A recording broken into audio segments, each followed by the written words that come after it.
Assalamualaikum warahmatullahi wabarakatuh. Saya Muhammad Aditya Nugraha, NIM 190202128 dari kelas Fire and Safety C19.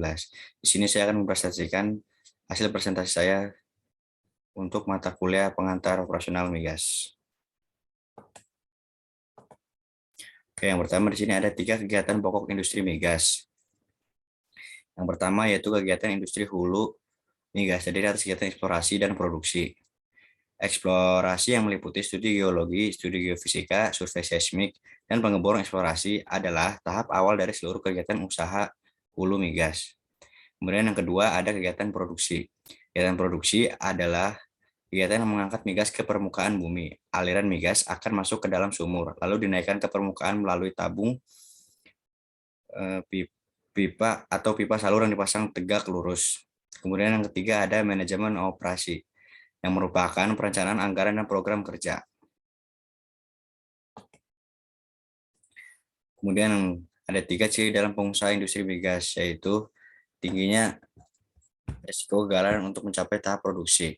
Yang kedua, besar peluang hilangnya modal dalam jumlah besar. Dan yang ketiga, lamanya waktu diperlukan untuk mencapai break-even point atau titik balik modal. Kemudian ada reservoir minyak yang dibagi menjadi 2. Yang pertama unsaturated reservoir dan yang kedua ada saturated reservoir. Ini adalah contoh gambarnya. Unsaturated reservoir adalah reservoir yang mempunyai tekanan reservoir awal lebih besar dari tekanan saturasi atau bubble point. Dalam kondisi ini hanya terdapat satu fasa, yaitu fasa minyak, terdapat sedikit air dan batuan, sedangkan gas terlarut dalam minyak sehingga tidak terdapat fasa gas bebas atau gas cup dalam undersaturated reservoir. Saturated reservoir adalah reservoir yang mempunyai tekanan reservoir awal lebih kecil dari tekanan saturasi atau bubble point. Dalam kondisi ini, gas yang terlarut dalam minyak akan terbatas atau keluar dari minyak sehingga menghasilkan kondisi 2 fasa, yaitu fasa minyak dan gas. Kemudian adalah selanjutnya ada tujuan survei geofisika. Dalam survei geofisika adalah untuk membuat model bawah permukaan bumi dengan mengandalkan data lapangan yang diukur pada permukaan bumi, bawah permukaan bumi, dan atau di atas permukaan bumi dari ketinggian tertentu. Kemudian jenis-jenis survei geofisika. Jenis-jenis survei geofisika yang saya ketahui ada bagi 4. Mungkin ada lain, cuma yang saya temukan ada 4. Yang pertama ada metode seismik. Metode seismik merupakan metode yang didasarkan pada konsep pelajaran gelombang pada medium dalam bumi. Metode seismik dibagi menjadi 2, yaitu seismik aktif dan seismik pasif. Metode seismik aktif yaitu refraksi atau refleksi dari metode konvensional yang telah menjadi standar dalam eksplorasi. Untuk metode dihasilkan oleh alam sehingga dapat digunakan untuk melihat atau memprediksi bencana gempa bumi atau pengembangannya masih kurang sehingga jarang digunakan untuk eksplorasi. Kemudian ada gravitasi. Gravitasi merupakan gaya yang bekerja tanpa adanya sentuhan langsung pada benda. Benda yang berada dalam medan gravitasi, maka gaya gravitasi akan bekerja. Ruangan yang memiliki massa dan nilai percepatan gravitasi disebut medan gravitasi. Kemudian ada magnetik.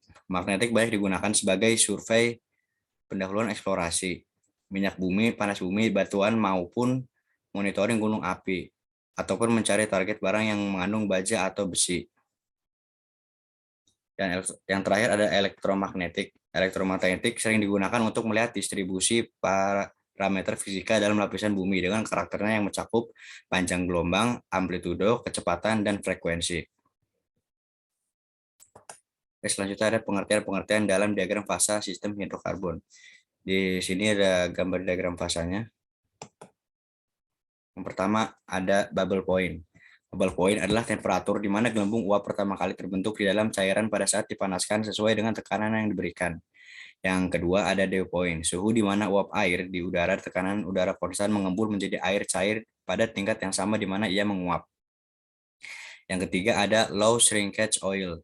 Yang dimaksud dengan low shrinkage oil adalah hidrokarbon dengan turunnya tekanan. Akibat proses produksi, hanya sedikit fasa cairan yang akan berubah menjadi fasa gas. Hal ini disebabkan oleh banyaknya komponen berat dari hidrokarbon dan hanya akan mulai keluar gas bila komponen-komponen ringan seperti metana, etana, propana mulai bergerak menguap. Kemudian ada high shrinkage oil. Dengan turunan tekanan high shrinkage oil akan menguap cairan menjadi gas yang cukup banyak. Hal ini disebabkan kandungan komponen ringan cukup banyak di dalam sistem hidrokarbonnya. Kemudian ada constant gas yang akan terjadi apabila kondisi hidrokarbon di reservoir mempunyai temperatur yang lebih besar dari titik kritisnya, sehingga sistem menjadi gas. Akan tetapi, bila tekanan diturunkan, maka akan dihasilkan sejumlah cairan, dan bila diteruskan penurunan tekanan, maka akan kembali menjadi gas.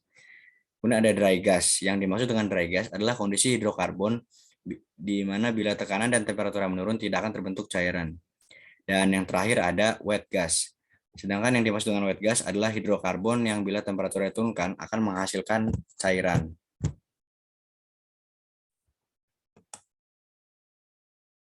Kemudian di sini ada sifat fisik hidrokarbon. Yaitu yang pertama ada faktor volume formasi minyak. Didefinisikan sebagai volume dalam barel pada kondisi reservoir yang ditempati oleh satu stok tank barel minyak termasuk gas yang terlalu 14,7 psia dan 600 F. Satuan yang digunakan adalah BBL atau STB. Kemudian ada viskositas. Biasanya tergantung pada jumlah gas terlarut dan temperatur. Misalnya, viskositas akan lebih rendah jika gas terlarut lebih banyak dan temperatur lebih tinggi. Kemudian ada api graviti, adalah perbandingan dari suatu zat jika dibandingkan dengan air murni pada temperatur standar atau dalam 60 degf. Ya, kemudian ada 5 sistem pengeboran migas. Berikut adalah contoh gambar dari sebuah alat sistem pengeboran minyak dan gas yang digunakan dalam operasi pengeboran migas. Yang pertama ada sistem angkat atau hoisting system. Sistem angkat atau hoisting system biasanya fungsi utamanya adalah memberikan ruang kerja yang cukup bagi kru pengeboran dan untuk pengangkatan serta penurunan rangkaian pipa bor dan peralatan lainnya. Sistem angkat ini sangat penting karena dapat menyambung dan melepaskan rangkaian pengeboran seperti brit, drill collar, drill pipe, dan atau kelly. Sistem angkat terdiri dari bagian utama, yaitu struktur pendukung atau supporting struktur, dan yang kedua ada peralatan angkat atau hosting equipment. Yang kedua adalah sistem putar atau rotating system. Fungsi utama dari sistem putar adalah untuk memberikan putaran pada rangkaian pipa bor dan juga memberikan kegiatan dan putaran rotatable atau apabila menggunakan kelly dari putaran motor pada top drive. Biasanya putaran yang diinginkan biasanya disebut dengan rotation per minute atau RPM. Yang ketiga ada sistem sirkulasi atau circulating system. Sistem sirkulasi merupakan salah satu sistem yang menang peranan penting di dalam operasi pengeboran putar atau rotary drilling. Tugas utamanya adalah membantu sistem pemutar dalam mengebor sumur dengan menyediakan perlengkapan-perlengkapan yang sesuai untuk mengatur bahan-bahan lumpur dan tempat-tempat kerja untuk mempersiapkan, merawat, dan mengganti fluida pengeboran. Sistem sirkulasi tersusun oleh 4 subkomponen utama, yaitu lumpur pengeboran atau drilling fluid, yang kedua ada tempat persiapan atau preparation area, yang ketiga ada peralatan sirkulasi atau circulating equipment, dan yang terakhir ada tempat perkondisian lumpur atau conditioning area atau solid control equipment. Kemudian yang keempat ada sistem tenaga power atau power system. Sistem tenaga dalam operasi pengeboran terdiri dari power supply equipment yang dihasilkan oleh mesin-mesin besar yang biasa dikenal dengan nama prime mover dan distribution equipment yang berfungsi untuk meneruskan tenaga yang diperlukan untuk mendukung jalannya kegiatan pengeboran. Tenaga yang dihasilkan prime mover biasanya berkisar antara 500 sampai 5.000 HP. Dan kemudian yang terakhir ada sistem pencegahan semburan liar atau BOP system. Lumpur pengeboran merupakan pencegahan semburan liar atau blowout yang utama atau primer, sedangkan blowout preventer atau BOP sistem merupakan pencegahan blowout sekunder.